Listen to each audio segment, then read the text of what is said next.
नमस्कार।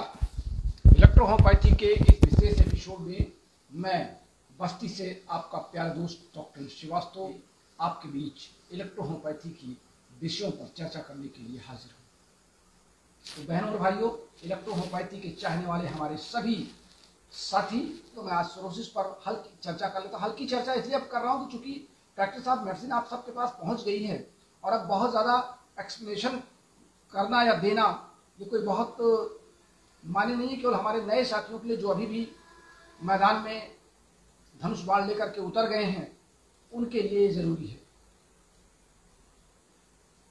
सोरोसिस और जिसको कह सकते हैं कि अर्टिकेरिया, इन दोनों में पहचान करना ये थोड़ा सा कठिन हो जाता है कभी कभी। एक मुख्य पहचान है, दोनों में ही छाले पड़ते हैं, दोनों में छोटे छोटे फफोले पड़ जाते हैं, हाथ पर, कंधों पर, पीठ पर, और दोनों के भी काज लगभग सेम होते हैं। फूड इन्फेक्शन होना, बुखार हो जाना, टाइफाइड हो जाना या सर्द गर्म हो जाना, अचानक कोई किसी चीज से एलर्जी हो जाना।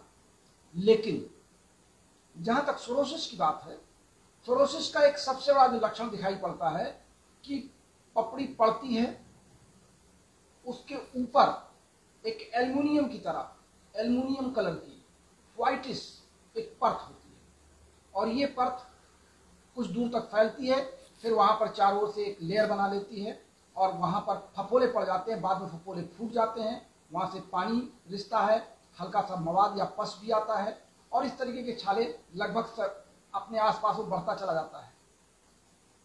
इस तरह के लक्षण जब दिखाई पड़ते हैं तो सोरोसिस के होते हैं।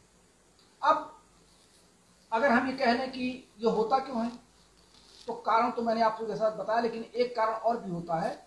आमतौर से वे लोग जो 3-3, 4-4 दिनों तक किन्हीं परिस्थितियों में ट्रेन में चल रहे हैं, सफर कर रहे हैं, पसीने से लथपथ हैं, कपड़े नहीं बदल पा रहे हैं, मैले कुचैले कपड़े पहने हुए हैं, या किसी फैक्ट्री में काम कर रहे हैं, लगातार 24-24 घंटे, 48-48 घंटे उनको वर्क करना है, या कोई ऐसा फिजिकल वर्क कर रहे हैं जहां पे आपको लगातार एक विशेष ड्रेस पे रहना पड़ता है। आप अक्सर फैक्ट्री वर्कर क्या होते हैं कि अपनी ड्रेस को वहीं फैक्ट्री में टांग देते हैं, फिर लौट के घर चले गए, दूसरे कपड़े पहन के फिर आए, उस कपड़े को पहन लिए, वो कपड़ा ऑलरेडी पसीने से भरा हुआ है, 2 दिन, 4 दिन, 10 दिन उसको धुलने का मौका नहीं मिला और उसी को पहन करके वर्क कर रहे हैं।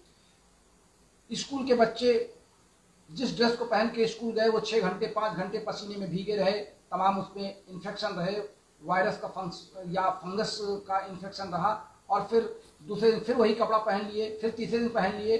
तो इस तरीके से कुछ तो इन्फेक्शन इससे बॉडी के स्किन को टच करता है, त्वचा में फुंसियां निकलना, फिर उनका फूट जाना, फूटने के बाद उसके चारों ओर एल्युमिनियम की तरह या सफेद परत बन जाना, एकदम चांदी की परत बन जाना, ये सोरोसिस की सबसे बड़ा लक्षण होता है।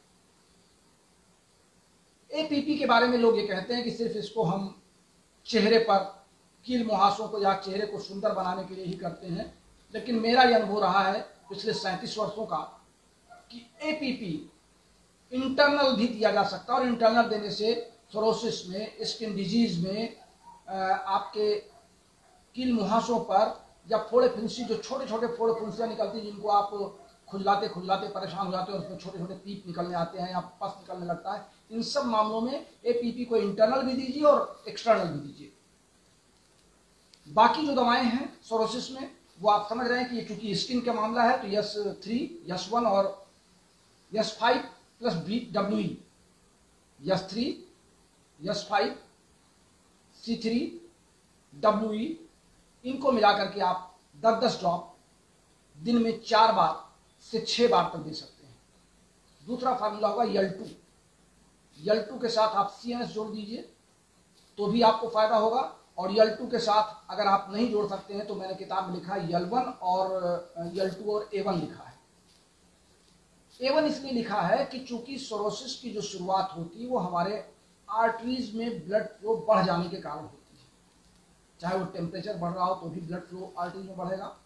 हमारे कई साथियों ने कहा था कि आप दवाओं की व्याख्या कर दिया करिए कि आप ये दवाएं क्यों देते हैं। तो यल2 हम क्यों देते हैं? अपनी इम्यूनिटी पावर को इंक्रीज करने के लिए।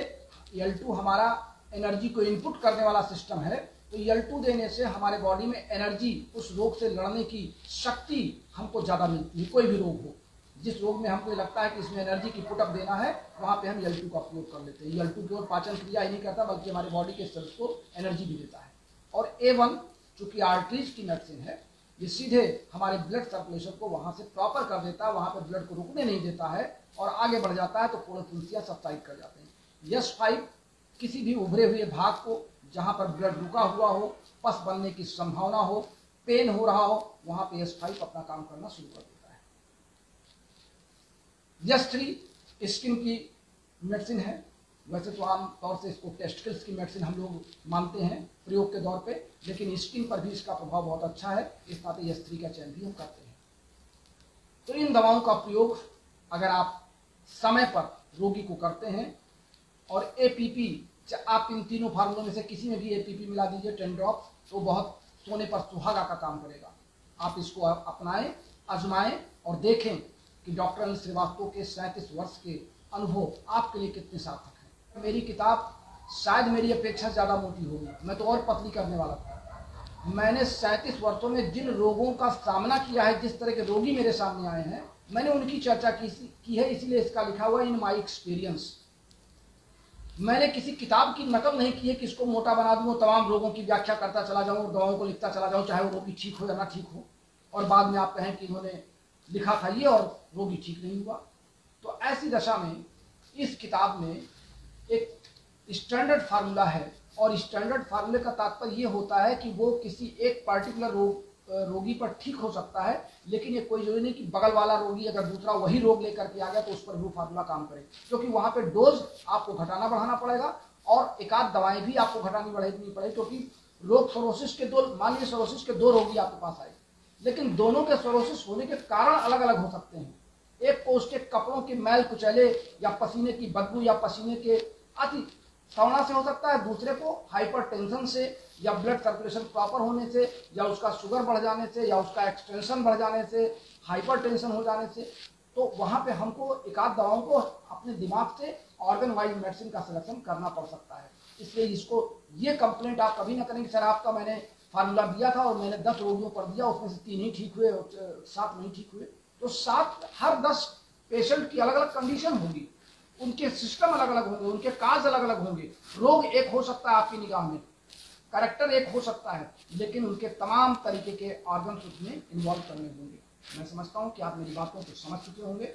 आज के लिए बस इतना ही, मिलते हैं बुधवार को और फिर बात होगी कुछ अब इलेक्ट्रोहोपैथी की। नमस्कार।